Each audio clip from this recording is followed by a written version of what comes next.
ವಿಧಾನಸಭೆ ಪರಿಷತ್ ಕಲಾಪ ಆರಂಭ ಆಗಿದೆ. ಭಾರಿ ಚರ್ಚೆ ಶುರುವಾಗಿರುವಂತದ್ದು. ಕಾಂಗ್ರೆಸ್ ವಿರುದ್ಧ ಬಿಜೆಪಿ ನಾನಾ ಅಸ್ತ್ರಗಳನ್ನ ಪ್ರಯೋಗಿಸ್ತಾ ಇದೆ. ಪಂಚಮಸಾಲಿ ಮೀಸಲಾತಿ ವಾಗ್ಯುದ್ಧ ಕೂಡ ನಡೆಯುವಂತಹ ಸಾಧ್ಯತೆ ಇದೆ. ಒಂದು ಕಡೆ 2A ಮೀಸಲಾತಿ ವಿಚಾರ, ಮತ್ತೊಂದೆಡೆ ವಕ್ಫ್ ವಿಚಾರ, ಹುಬ್ಬಳ್ಳಿ ಗಲಭೆ ಕೇಸ್, ಇದೆಲ್ಲವೂ ಕೂಡ ಚರ್ಚೆಗೆ ಬರ್ತಾ ಇದೆ. ಆರೋಪಿಗಳ ವಿರುದ್ಧದ ಕೇಸ್ ಏನಿದೆ, ಹುಬ್ಬಳ್ಳಿ ಗಲಭೆ ಕೇಸ್ ವಿಚಾರಕ್ಕೆ ಸಂಬಂಧಪಟ್ಟಂತೆ ಅದರ ಜೊತೆ ಅದನ್ನ ವಾಪಸ್ ಪಡೆಯೋ ಬಗ್ಗೆ ಕೂಡ ಪ್ರಸ್ತಾಪ ಮಾಡುವಂಥದ್ದು. ಗಲಭೆ ಕೇಸ್ ವಾಪಸ್ ಬಗ್ಗೆ ಗಮನ ಸೆಳೆಯೋದಕ್ಕೆ ತಂತ್ರಗಾರಿಕೆಯನ್ನ ಪಕ್ಷಗಳು ಹಣಿತಾ ಇವೆ. ಗಲಭೆಕೋರರ ವಿರುದ್ಧ ಕ್ರಮಕ್ಕೆ ಮಾಹಿತಿ ಕೇಳಿದೆ ಬಿಜೆಪಿ. ರಾಜ್ಯ ಸರ್ಕಾರವನ್ನ ಕಟ್ಟಿ ಹಾಕೋಕೆ ಬಿಜೆಪಿ ನಾನಾ ತಂತ್ರಗಾರಿಕೆಗಳನ್ನ ಹೆಣಿತಾ ಇದೆ. ಪ್ರಮುಖವಾಗಿ ಪಂಚಮಸಾಲಿ ಮೀಸಲಾತಿ ವಾಗ್ಯುದ್ಧ ನಡೆಯೋ ಸಾಧ್ಯತೆ.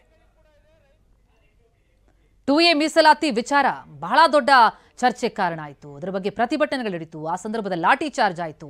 ಅದನ್ನ ವ್ಯಾಪಕವಾಗಿ ವಿರೋಧಿಸಿದಂತಹ ಬಿಜೆಪಿ ಇದೇ ವಿಷಯವನ್ನ ಇಟ್ಕೊಂಡು ಇವತ್ತು ಸದನದಲ್ಲೂ ಕೂಡ ಚರ್ಚೆಗೆ ಮುಂದಾಗ್ತಾ ಇದೆ. ಜೊತೆಗೆ ಗಲಭೆಕೋರರ ವಿರುದ್ಧ ಕ್ರಮಕ್ಕೂ ಕೂಡ ಮಾಹಿತಿಯನ್ನ ಬಿಜೆಪಿ ಕೇಳಿರುವಂಥದ್ದು. ಸರ್ಕಾರದ ವಿರುದ್ಧ ಈ ರೀತಿ ನಾನಾ ಅಸ್ತ್ರವನ್ನ ಪ್ರಯೋಗಿಸೋದಕ್ಕೆ ಬಿಜೆಪಿ ಮುಂದಾಗ್ತಾ ಇದೆ.